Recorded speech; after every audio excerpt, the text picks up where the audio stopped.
আমি যখন ক্লাস 5-এ পড়ি, তখন প্রথম জানলাম আমার মা একটা সময় শিক্ষকতা করতেন। অথচ তখন তিনি সারাদিন আমাদের সংসারের কাজেই ব্যস্ত থাকতেন। স্কুলে যেতেন না, কোনো চাকরিতেই ছিলেন না। কিন্তু পুরনো এক অ্যালবাম ঘাঁটতে গিয়ে দেখলাম আমার মা একদিন কুচকুচে কালো শাড়ি পরে স্কুলের অ্যাসেম্বলিতে বক্তব্য দিচ্ছেন। হাতে মাইক্রোফোন, চোখে চশমা, গলায় স্পষ্ট আত্মবিশ্বাস। ছবিটা দেখে বললাম, মা, তুমি কি সত্যিই একসময় স্কুলে পড়াতে? মা ম্লান হেসে বললেন, হ্যাঁ মেহুল, তবে সেটা খুব অল্প সময়ের জন্য। তারপর জীবন বদলে যায়। এই জীবন বদলে যায় কথাটার মানে আমি তখন বুঝিনি, বুঝেছি অনেক পরে। বুঝেছি তখন, যখন একদিন রান্নাঘরে কাজ করতে করতে মা হঠাৎ চুপ করে গেলেন। চুলার আঁচের পাশে দাঁড়িয়ে চশমা খুলে বারবার চোখ মুছতে লাগলেন। আর বাবার কড়া কড়া শব্দ রান্নাঘরের দিকেও ছুটে আসছিল। তোমাকে কেউ চাকরি করতে বলেনি, সংসার করো, এই ছেলেকে মানুষ করো, এটাই যথেষ্ট। চাকরির স্বপ্ন দেখতে হবে না। মা মুখ ফিরিয়ে শুধু বললেন, তুমি বলনি, আমার মা বলেছিলেন। যে মা 2 সন্তানের মুখে ভাত তুলে দিতে না পেরে বিষ খেয়েছিলেন। তার মেয়ের স্বপ্ন চাকরি করা ছিল না, বেঁচে থাকা ছিল।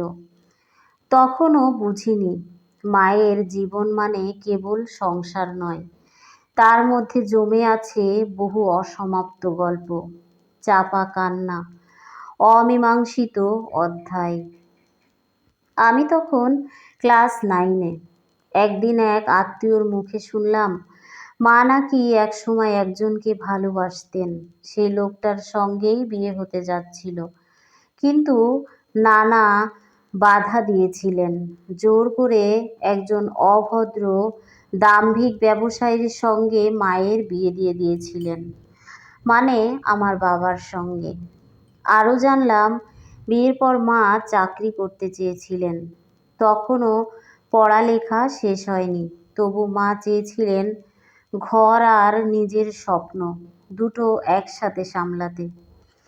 কিন্তু বাবা চেয়েছিলেন শুধু স্ত্রী, মানুষ নয়। মা যখন প্রথম গোপনে একটি স্কুলে আবেদন করেছিলেন, বাবার কাছে সেটা জানাজানি হয়ে যায়। সেই রাতে মায়ের গায়ে হাত তুলেছিলেন বাবা। আমি তখন দরজার ওপারে কান্না শুনে থমকে গেছিলাম। আর পরদিন দেখেছি মা আয়নার সামনে দাঁড়িয়ে মুখে পাউডার দিয়ে একটা দাগ ঢাকছেন। আমি বলেছিলাম, মা, তুমি চাকরি করতে চাইলে আমি তোমার পাশে আছি। মা আমার দিকে তাকিয়ে চুপ করেছিলেন।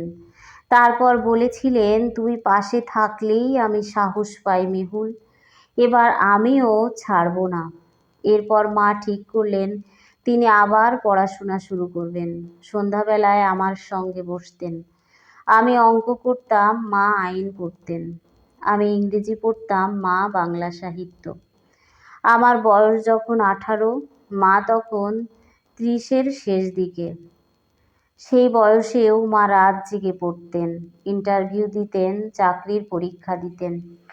একদিন আমাদের স্কুলে মা এলেন, তবে ছাত্র নয়, মা এসেছিলেন একজন নতুন শিক্ষিকা হিসেবে। আমার বন্ধুদের কাছে তখন আমি বলেছিলাম, ওই যে দেখছো, উনি আমার মা। উনি হেরে যাননি। বাবা মেনে নেয়নি মায়ের চাকরি। প্রতিদিন ঝগড়া, অপমান, বিষাক্ত মন্তব্য। কোথায় যাচ্ছ, কাদের সঙ্গে থাকো, টাকাই কি সব?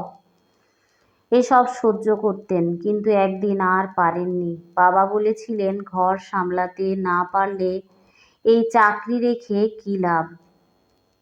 মা বলেছিলেন যে ঘরে আত্মমর্যাদার জায়গা নেই সে ঘর আগুনে পুড়ে গেলেও আমার কিছু আসে যায় না। সেদিন মা আমাকে নিয়ে ঘর ছেড়ে চলে এসেছিলেন।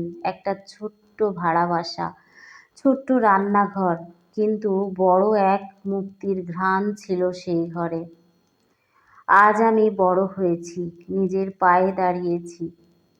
আমার মা এখন স্কুলের হেডমিস্ট্রেস। তার নাম শুনে অভিভাবকরা সম্মান করে, শিক্ষার্থীরা ভালোবাসে। মা আজও বলেন, বিয়ে জীবন নয়, একটা অংশ মাত্র। আর নিজের স্বপ্ন, আত্মমর্যাদা ও সম্মান যেন কেউ কখনো বিসর্জন না দেয়। মেয়ে হলে তো নয়ই। শেষে আমি বলতে পারি, আমি যে আজ এমন হতে পেরেছি তা শুধু আমার মায়ের জন্য।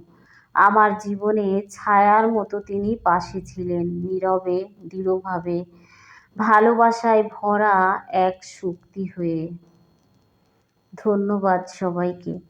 আজকের এই অভূতপূর্ণ সুন্দর লেখাটি লিখেছেন ফারহানা ইয়াসমিন, পাঠে শ্রাবণী রায় বর্মন।